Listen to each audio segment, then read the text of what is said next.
Millions and millions of people are learning that moral integrity requires that when we sit down to eat, we make conscious choices rather than unconscious ones, and that the only diet for environmentalists, animal lovers, and people who care about their health, the only diet is a vegan one.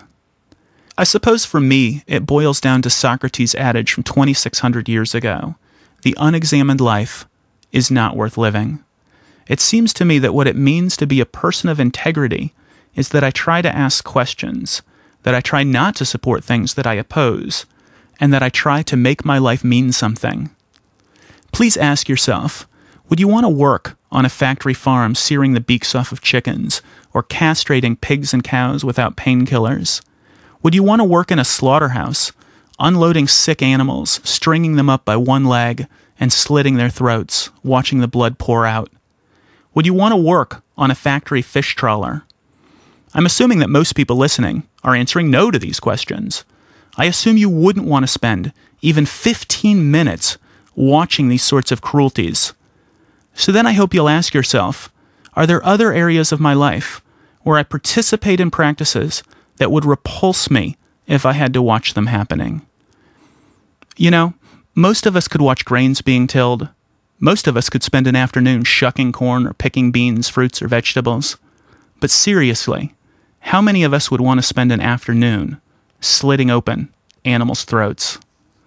Let's face it, animals suffer and they die just like we do.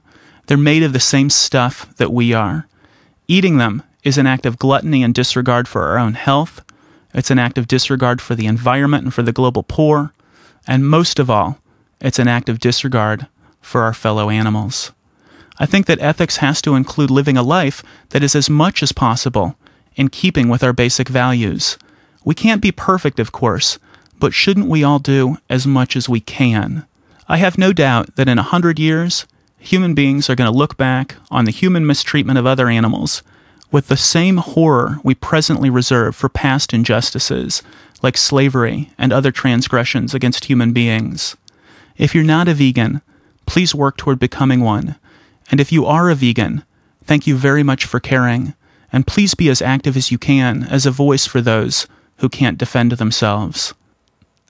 One of the really exciting things about helping the animals, helping the earth, and doing your own health a favor is that you don't have to fill out a form, you don't have to make a phone call, you don't have to write a check.